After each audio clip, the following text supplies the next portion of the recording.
sport ng volleyball, ika nga height is might. Kaya naman ang magkapatid na Twin Towers ng NU Ladies Volleyball Team na sina Jaja at Dindin, angat sa iba kapag laki at galing ang pag-usapan. Pero paano kung ang dalawang higante mismo ang magkaharap? Sino kaya mananaig?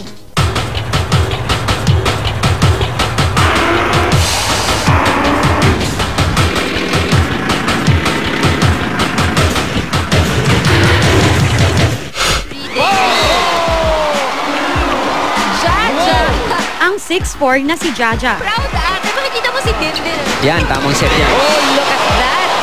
At 6'2 na si Dindin. That's right, ano? Sila ang Santiago Sisters, ang Twin Towers ng National University. Isa sila sa main weapon ng NU dahil sila yung dalawang gitna namin na pinakamalalaki. Si Denise o Dindin Santiago ang captain ball ng NU Ladies Volleyball. Pinarangalan din siyang best blocker noong 2011 V-League. Matikas man ang kanyang tindig, aminado si Dindin na hindi volleyball ang una niyang kinahilingang sport noong kabataan niya. Gusto ko track and field kasi idol ko si Lydia De Vega. Then, parang sabi ng coach sa akin ng volleyball, sabi, parang, oy, sayang yung height mo. Then, I try to play volleyball. Nung simula ni hindi nga raw niya alam paano tirahin ang bola. Pero dahil sa kanyang sipag at determinasyon, nagbunga ang pagtitraining niya araw-araw. Sa ngayon, isa na din si Dindin sa mga tinitingalang players sa sport na volleyball. Hindi naman pahuhuli ang mas nahababatang si Jaja. Mas matangkad siya ng 2 pulgada kumpara sa kanyang kapatid. Simula high school, naparangalan din siyang bilang best blocker at best attacker. Bukod dito, naging Rookie of the Year din siya sa 2009 UAAP. Magagamit mo siya lalo na kung marunong ka talaga maglaro ng volleyball. Di ba maliliit siya, parang hirap mag-block kasi ibabaw ka, gano'n. Pero ang galing niya raw sa paglalaro, utang niya sa kanyang ate.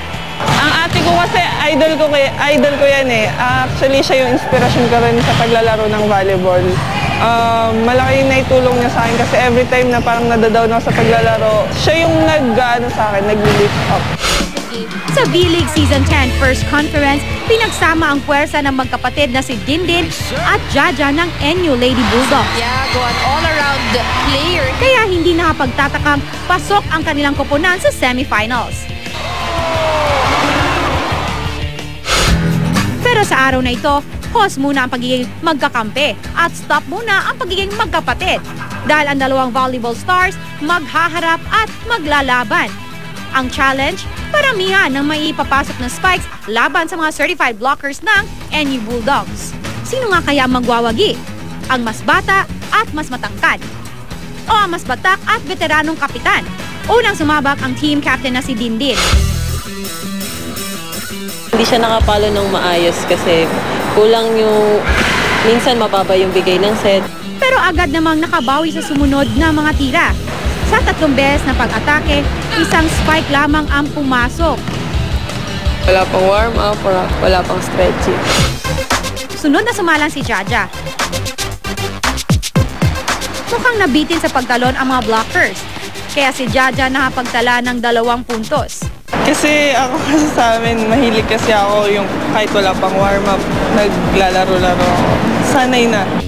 Matapos ang pagharap ng magkapatid, mas umangat ang nakababatang si Jaja. Compare mo sa dalawa, yung si Jaja kasi mas angat ang height and mas mahirap na kunin yung reach ng bola niya kaysa kay Dindin. Hindi, siya kasi mas sanay siya ng walang warm-up eh. Asset na talaga ng magkapatid ang kanilang height. Minana raw nila ito sa ama nila na tangkad na 6'5". At kahit sa kanilang pagkabata, wala daw silang pangit na naranasan dahil sa kanilang katangkaran. Maging sa usapang puso, hindi rin naman daw hadlang ang kanilang katangkaran. Mamahalin ka naman ng tao kung ano ka, kung ano. Kasi di ba nga, sabi nila wala naman sa panlabas na anyo ang dapat tignan. Walang duda, di kalibre ang mga lahiganteng tindig ng Santiago Sisters. At kung pagsasamahin pa ang kanilang galing at talent sa paglalaro, hindi malayong sabay na sumikat at umangat ang dalawang manlalaro.